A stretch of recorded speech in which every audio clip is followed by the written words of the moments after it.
Indonesia dijajah hanya karena satu orang. Ya, banyak orang Indonesia yang nggak sadar ini dan tidak tahu ini. Apa itu? Ya, sebenarnya Indonesia itu dijajah karena satu orang. Karena seorang antropolog bernama Snok Hurugronje.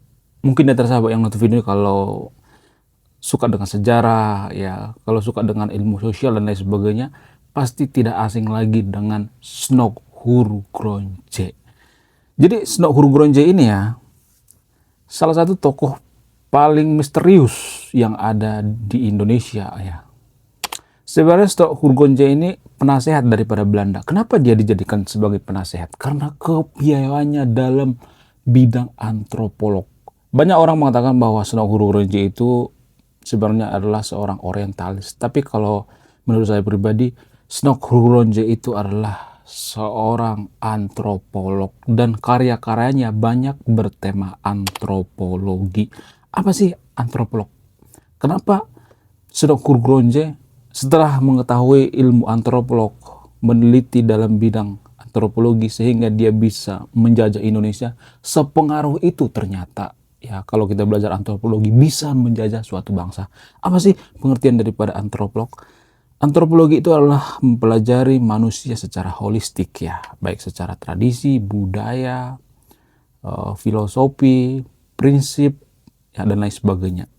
Ya, ada berbagai macam ya bagian daripada antropologi. Tapi secara singkatnya, antropolog itu belajar manusia secara holistik ya, secara menyeluruh ya. Jadi bagaimana cara Snok Hurugronje menjajah Indonesia? Hanya belajar antropologi. Jadi caranya sangat sederhana. Antropologi itu adalah mempelajari tentang sifat atau karakter manusia, terutama orang-orang Indonesia. Jadi Snok Hurugronje meneliti karakter daripada orang Indonesia, terutama masyarakat yang ada di Aceh. Jadi dia menerapkan pertama kali ilmu antropolog ini di Aceh. Snok Hurugronje mengatakan, ya, dia mengatakan kepada masyarakat Aceh, gak usah mikirin tentang dunia, pikirkanlah akhirat, akhirat terus yang dipikirkan. Yang pertama kali mengatakan seperti itu Snok Hurugronje. Jadi kalau misalnya sampai sekarang ini kalau ada orang yang mengatakan, ya, gak usah mikirin dunia, pikirlah ke akhirat, sehingga ya masyarakat Aceh saat itu disibukkan dengan urusan akhirat, kemudian urusan ritual-ritual, sehingga mereka ya tidak peduli dengan teknologi, tidak peduli dengan administrasi negara, tidak peduli dengan kemanusiaan dan lain sebagainya. Agak peduli, pokoknya mereka lebih peduli dengan ritual dan ibadah keagamaan. Ya, dipersibuk dengan ritual agama. Jadi yang pertama kali menggagas ini adalah Snok Hurugronje. Jadi kalau ada misalnya orang Indonesia sampai sekarang ya sering mengatakan misalnya, gak usah mikirin tentang dunia, pikirkan akhirat. Nah itu ya, itu bekas jajahan daripada Snok Hurugronje. Ya. Sementara di Indonesia banyak orang berpikir bahwa Snok Hurugronje ini seorang pemuka agama, padahal enggak. Dia seorang mata-mata Belanda. Dia adalah seorang penjahat perang, tapi banyak orang Indonesia tidak percaya bahwa Snok Hurugronje penjahat perang. Jadi itulah pentingnya kita belajar tentang antropologi. Kalau kita bisa belajar antropologi, ya, kita bisa menjajah suatu bangsa. Segitu ya powerfulnya pelajaran tentang antropologi, tapi orang Indonesia belum menyadari ini. Tidak hanya dalam menjajah. Sebenarnya antropologi itu cakupannya sangat luas ya, tidak hanya untuk menjajah suatu bangsa ya. Tapi ilmu antropologi juga untuk memajukan suatu bangsa, bisa digunakan untuk memajukan suatu bangsa. Ya, contoh misalnya dalam bidang politik misalnya. Ilmu antropologi itu mempengaruhi kenapa politisi itu kepilih atau tidak, terutama di Indonesia kalau kita perhatikan. Ya, jadi cakupan antropologi itu sangat luas sebenarnya. Kalau misalnya di antara sahabat yang nonton video ini misalnya ada pengen calon bupati, gubernur ya, yang nonton video ini atau calon presiden, Anda sangat beruntung. Karena apa? Karena di sini akan saya bongkar ya, secara antropologi kenapa seseorang itu bisa menang. Kalau kita ambil contoh misalnya kita flashback ke belakang, sebenarnya kalau boleh jujur ya, politisi-politisi di Indonesia itu ya sekelas presiden sekalipun mereka bisa menang karena mereka mempelajari antropologi. Ya, dengan teknik apa? Teknik politik atau strategi si paling terjolimi. Jadi kalau kita perhatikan ya, presiden-presiden Indonesia yang kepilih secara demokrasi ya setelah Orde Baru ya, seperti misalnya Ibu Megawati. Ibu Megawati dulu kenapa bisa kepilih coba? Karena Ibu Megawati itu diuntungkan ya, karena Megawati saat itu membawakan dirinya si paling terjolimi. Terjolimi oleh apa? Oleh Orde Baru, oleh Soeharto. Nah, ya orang Indonesia itu sangat simpati dengan orang yang terjolimi. Ya, Ibu Megawati itu menang karena apa? Karena dia dijolimi oleh Soeharto ya, kata dia ya, tapi saya nggak tahu apakah itu benar dijolimi atau tidak. Tapi stereotip masyarakat saat itu berpikir bahwa Megawati itulah korban. Ya, jadi Ibu Megawati saat itu menggunakan strategi politik si paling terjolimi. Nah, tidak hanya Bu Megawati, tapi Pak SBY juga kalau kita perhatikan ya. Pak SBY itu kepilih karena apa? Karena dia juga memposisikan dirinya sebagai korban. Ya, dia memposisikan dirinya si paling terjolimi, menggunakan teknik politik si paling terjolimi. Karena apa? Karena ya saat itu Bu Megawati ya terkait masyarakat saat itu ya, Bu Megawati seperti menjolimi Pak SBY. Tapi pada pastinya saya juga nggak tahu apakah terjolimi atau tidak. Tapi itu stereotip di masyarakat. Karena Pak SBY saat itu Menko Polhukam kalau nggak salah ya, Menko daripada Bu Megawati. Ya, jadi Pak SBY merasa dirinya paling terjolimi oleh Bu Megawati. Kemudian tidak hanya itu ya. Setelah Pak SBY, kemudian Pak Jokowi ya. Pak Jokowi itu kenapa menang? Ya, kenapa? Karena dia memposisikan dirinya itu si paling terjolimi juga, yang saya wong deso, saya dikata-katain, saya difitnah, ya, saya miskin, saya orang sederhana, ya, wong deso dan lain sebagainya. Ada banyak ya stereotip yang mengatakan bahwa Pak Jokowi itu memposisikan dirinya sebagai politisi si paling terjolimi. Terjolimi oleh apa? Terjolimi oleh lawannya itu Pak Prabowo saat itu. Jadi saat itu Pak Prabowo dianggap itu sangat elitis, ya sangat-sangat kuat, perkasa, menguasai segalanya. Sementara Pak Jokowi itu wong deso, orang kecil, sama seperti rakyat dan sebagainya. Jadi ya ini yang menjadikan Pak Jokowi saat itu 2 periode menang. Itu yang paling mempengaruhi. Karena apa? Karena Pak Prabowo saat itu dianggap terlalu elitis dan terlalu perkasa ya. Tapi kita nggak tahu ya.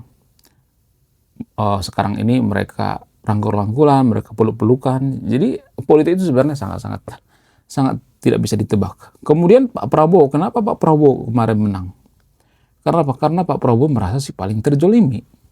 Ya, Pak Prabowo menggunakan mimik wajah orang seperti nangis, sehingga di media di ngobrol-ngobrol bahwa Pak Prabowo itu orang tulus, ya, dia sudah minta maaf. Sementara Pak Anies ya masih aja membongkar masa lalu Pak Prabowo, kemudian Pak Prabowo itu ditekan saat debat dan lain sebagainya ya. Jadi Pak Prabowo memposisikan dirinya si paling terjolimi. Jadi Anda yang nonton video ini sangat beruntung ya. Kenapa bisa seperti itu? Ya, Anda akan mengetahui kenapa bisa seperti itu, kenapa orang Indonesia itu ya sangat suka dengan politik si paling terjolimi. Apa alasannya? Secara antropologi, kenapa orang Indonesia itu sangat suka orang yang paling terjolimi, terutama di dunia politik. Kemudian ilmu antropologi juga mempengaruhi kemajuan suatu bangsa dengan cara apa? Dengan cara mengetahui kurikulum yang pas, ya, mengetahui kurikulum yang pas di setiap daerah. Dan ini juga yang digunakan oleh negara-negara maju. Kemudian ya penelitian antropologi secara ekonomi, yang secara politik dan lain sebagainya, ada bermacam-macam ya. Jadi saya akan rangkum ya di video ini ya. Saya akan maksain di video ini. Sebenarnya ini pembahasan yang sangat panjang ya, tapi saya akan maksain dalam beberapa menit. Langsung saja kita ke pembahasannya. Ilmu antropologi itu adalah sama seperti ilmu-ilmu lainnya, seperti ilmu kedokteran, ya, ilmu geografi, fisika, matematika, ekonomi, dan sebagainya. Tapi ilmu antropologi itu tidak banyak diminati oleh masyarakat. Kenapa? Karena dianggap ilmu antropologi itu sama seperti ilmu filsafat, ya, seperti mengawang-awang gitu, nggak jelas apakah filsafat itu penting atau tidak, ya, sama seperti itu, ya. Itu pemikiran-pemikiran daripada orang-orang terutama yang ada di Indonesia. Tapi kalau di luar negeri ada banyak kok, ya, antropolog yang sangat terkenal, ya. Kalau di Indonesia sangat jarang, ya, sangat jarang yang sangat terkenal. Paling anaknya Pak Hatta, ya, putrinya Pak Hatta, ada tuh ya yang pernah jadi menteri dulu, dan dia seorang antropolog, ya, seorang peneliti dalam bidang budaya, pemberdayaan perempuan, dan lain sebagainya. Jadi ilmu antropolog ini, ya, kalau kita mengetahui itu sangat penting sekali, terutama kalau Anda seorang politisi, ya. Kalau Anda mau mencalonkan jadi presiden, jadi bupati, jadi kepala desa sekalipun, ya, RT, RW, ya, Anda bisa menang dengan teknik si paling terjolimi. Saya tidak sedang, ya, memprovokasi Anda yang nonton video ini untuk berbuat jahat, enggak. Tapi itu yang diminati oleh orang Indonesia. Ya mau gimana coba?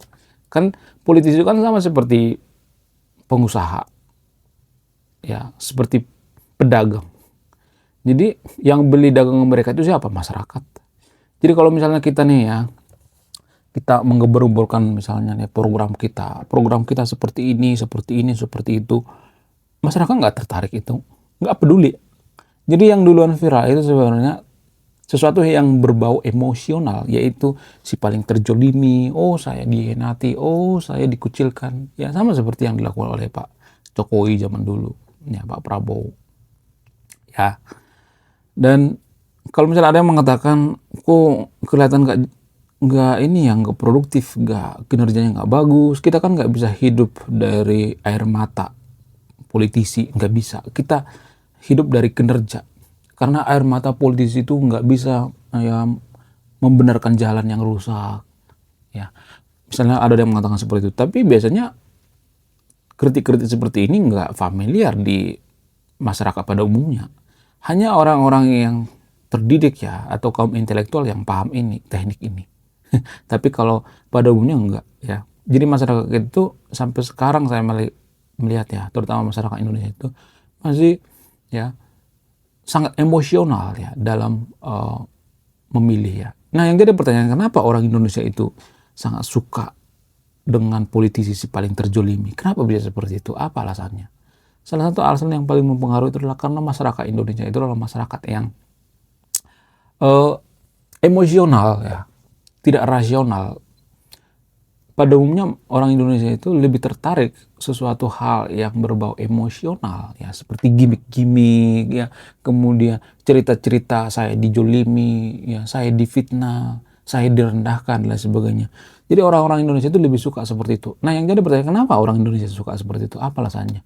Ini bisa dipengaruhi oleh agama juga, ya, karena di agama-agama kita itu kan sebenarnya ada kisah-kisah tentang, misalnya kisah-kisah dulu Nabi kita dikucilkan, Nabi kita itu dipersekusi, Nabi kita itu diejek-ejek, Nabi kita itu dihina-hina, sehingga, ya, dia dimuliakan. Jadi ada kisah-kisah seperti itu, ya. Itu yang pertama, ya. Kemudian masyarakat Indonesia itu pada umumnya masyarakat yang emosional, ya. Jadi emosional ini kan nggak harus marah-marah, guys, tapi bersimpati juga bagian daripada emosional, ya. Kemudian prihatin juga bagian daripada emosional. Jadi orang Indonesia itu lebih prihatin terhadap seseorang itu daripada melihat kinerjanya. Orang Indonesia nggak terlalu peduli dengan kinerja, nggak terlalu peduli, lebih peduli dengan gimmick-gimmick, ya. Kemudian, ya, cerita-cerita si paling tersakiti dan lain sebagainya, ya. Orang Indonesia lebih tertarik seperti itu. Kemudian, ya, kalau saya perhatikan, ya, ilmu antropologi juga bisa digunakan untuk memajukan suatu bangsa, termasuk dalam masalah kurikulum, ya. Jadi kurikulum suatu negara itu kita nggak boleh, misalnya nih, kalau kurikulum Norwegia itu bagus, kita tiru, ya. Padahal Norwegia itu kan sudah negara mapan, ya, sudah berkesadaran, ya. Sementara masyarakat kita itu belum berkesadaran. Jadi kurikulum di Norwegia itu tuh belum tentu cocok dengan Indonesia. Nah, dalam hal ini dibutuhkan seorang antropolog. Apa sih yang dibutuhkan oleh orang Indonesia itu sebenarnya? Jadi kurikulum yang cocok dengan orang Indonesia itu menurut saya pribadi adalah kurikulum yang otoriter. Ya, saya harus dengan berhati saya mengatakan seperti ini. Ya, otoriter. Karena gini, kalau anak-anak murid di Indonesia itu kalau nggak ditekan dia nggak bakal gerak ya. Jadi makanya saya setuju dengan keputusan daripada Kang Deddy Mulyadi. Ya, anak-anak yang bermasalah dibawa ke bara, dididik dan lain sebagainya. Saya sangat setuju. Karena apa? Karena gini, ya kalau saya perhatikan, anak-anak muda di Indonesia itu, terutama anak-anak pelajar ya, secara antropologi saya melihatnya kurang berkesadaran. Kalau misalnya nih mereka punya waktu luang, mereka nggak ngapa-ngapain ya. Beda dengan misalnya orang-orang di luar negeri ya. Kalau misalnya nih gurunya nggak datang, mereka bisa melakukan pekerjaan dengan sendirinya. Ya, ada yang melukis, ada yang main bola, ada yang nonton video edukasi, ya seperti channel Rekono. Kemudian mereka membaca, banyak yang membaca. Tapi orang Indonesia, ya anak-anak muda Indonesia itu nggak seperti kalau misalnya jam kosong, mereka tuh lebih tidak produktif ya. Ada yang ngaso-ngaso, ada yang leha-leha, ada yang malas-malasan, ada yang ribut dan sebagainya. Jadi tidak berkesadaran. Kurikulum yang cocok dengan negara atau masyarakat yang tidak berkesadaran itu adalah kurikulum yang otoriter. Ya, sama seperti kurikulum yang ada di China, ditekan dikit ya, harus ditekan. Ya harus ada tekanan gitu. Jadi dulu saya waktu sekolah ya, saya juga sebenarnya dididik dari keluarga yang otoriter ya. Karena kakek saya itu veteran ya sebenarnya. Nah, kakek saya itu veteran, dia pernah dibawa ke Jepang dulu pasukan Heiho dulu ya. Dan bapak saya itu dididik secara militer ya oleh kakek saya. Dan saya juga dididiknya seperti itu. Dan di sekolah saya juga seperti itu. Ya, guru-guru saya juga sebenarnya banyak yang otoriter kok. Tapi justru saya melihatnya itu lebih bagus ya. Bukan berarti dipukulin sampai mati ya, bukan seperti itu ya. Dipukulin sampai bonyok bukan seperti itu. Tapi orang Indonesia itu harus ditekan dia. Kalau dikasih kebebasan, kita itu nggak punya disiplin ya. Coba kita perhatikan sekarang anak muda ya, anak-anak didik atau murid-murid sekarang ini ya. Kalau misalnya gurunya negor, dikit-dikit lapor ya, dikit-dikit lapor, padahal bisa aja murid itu yang salah kan. Ya, jadi sebenarnya ya untuk mendisiplinkan murid-murid yang ada di Indonesia itu ya biar punya SDM yang tinggi butuh kurikulum yang otoriter ya. Saya sangat berhati mengatakan seperti ini ya. Kalau saya perhatikan seperti itu. Ya, butuh ditekan ya biar gerak karena orang Indonesia itu kurang berkesadaran. Kemudian ya antropologi juga digunakan untuk pembangunan ya. Misalnya nih bangun suatu daerah ya, bangun tol atau apa segala macam ya. Jadi kalau bangunan-bangunan ini ya memasuki daerah-daerah yang sakral ya, karena orang Indonesia itu kan sangat mistis ya, orangnya mistis, kemudian sangat beragama gitu. Jadi kalau misalnya ada tempat-tempat sakral, tempat-tempat yang diyakini itu sangat-sangat sakral itu biasanya mereka marah ya. Ya, misalnya nih pembangunan tol tapi di situ ada tempat sakral, maka masyarakat setempat akan marah. Bisa aja tol itu akan dirusak. Ya, pembangunan juga butuh yang namanya antropologi. Kemudian menghindari konflik ya. Untuk menghindari konflik itu dibutuhkan seorang antropolog. Kenapa saya mengatakan seperti itu? Karena gini guys, saya melihat ada potensi konflik di Indonesia karena masalah agama. Ya, dengan berhati saya mengatakan seperti ini. Tapi walaupun saya mengatakan seperti ini, kita harus menelan secara bulat-bulat. Karena ini adalah kenyataan yang pahit.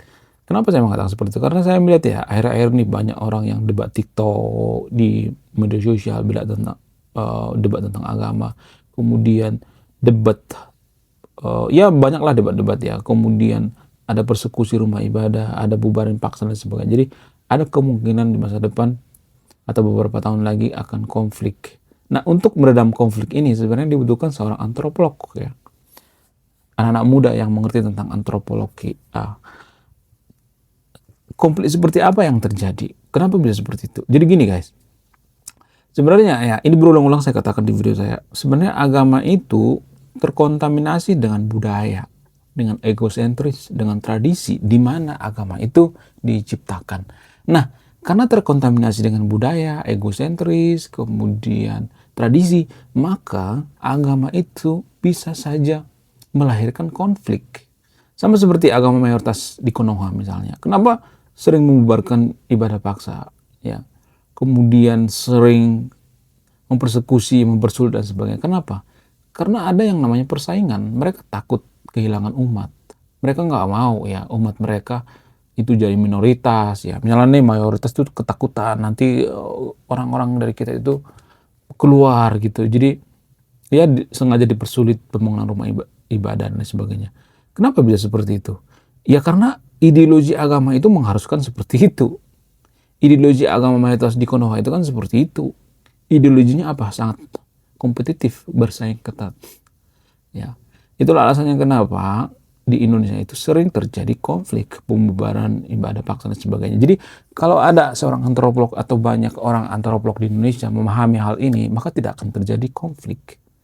Kita cukup santuy aja gitu dengan keimanan kita. Ngapain sih ya harus takut dengan iman orang lain? Ya kalau misalnya orang lain mau pindah agama, sok aja nggak jadi masalah. Asal jangan mengganggu.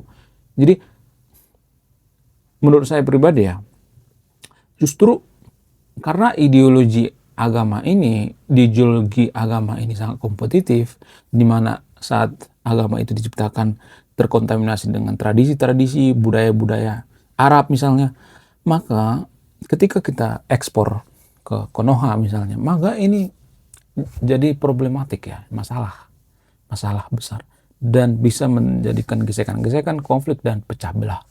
Jadi segitu powerfulnya belajar tentang antropologi. Makanya di awal saya katakan bahwa belajar antropologi itu sangat penting sekali ya. Sangat penting sekali. Untuk apa? Untuk keutuhan bangsa kita. Jadi kalau misalnya banyak antropolog mengetahui, oh ternyata agama itu terkombinasi dengan budaya, dengan tradisi dan sebagainya. Oh ini budaya Arab, oh ini budaya Timur Tengah, oh nggak boleh membubarkan ibadah paksa orang lain.